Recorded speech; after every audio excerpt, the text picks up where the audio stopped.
Kenya's Maasai Mara. For decades, hundreds of thousands have poured into this game reserve from around the world to see African wildlife at its most raw. And it's fantastic. It's excellent. So yeah, it's a great experience. Visitors like these and the dollars they bring are a key pillar of Kenya's tourism sector, which in recent years has accounted for nearly a tenth of the country's GDP. But last year, with the COVID-19 pandemic gripping the globe, all that changed.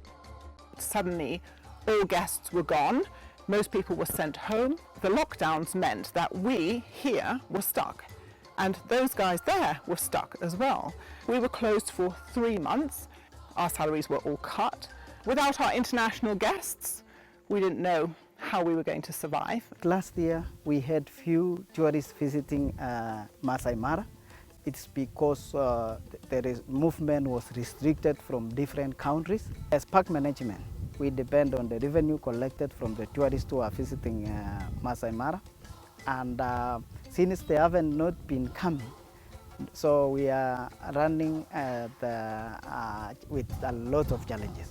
We need to pay our staff salaries. We have to maintain our roads. We also have to maintain our vehicles. So at the moment we are really struggling. And it's not just those working at the reserve itself who are feeling the burn.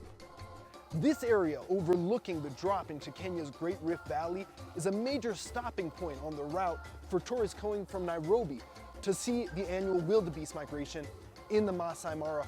Ordinarily, many would stop here to purchase souvenirs, gifts, and the like from the many curio shops that line the route. But since the pandemic began, the flow of tourists coming this way has slowed to a mere trickle. As you can see, many of the shops have been forced to close as a result, taking with them livelihoods of the people who called this community home.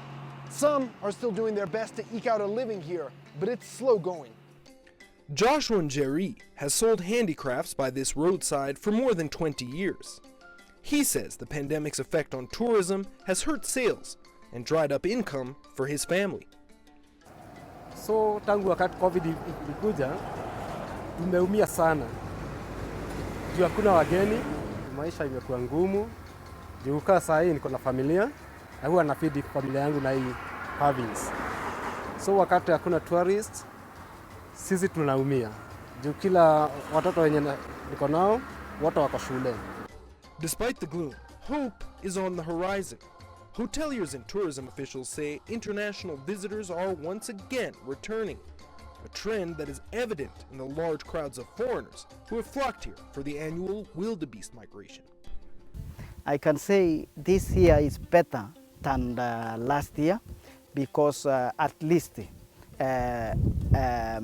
many countries have vaccinated their citizens, and that's why they are coming.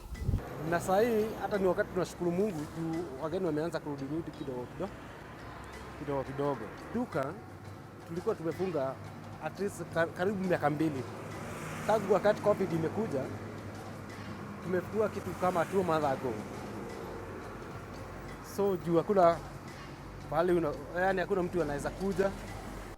A modest improvement, but for those who depend on this region's tourism sector for survival, it's enough of a reason to set up shop once again. Daniel Plafker in southern Kenya for CGTN.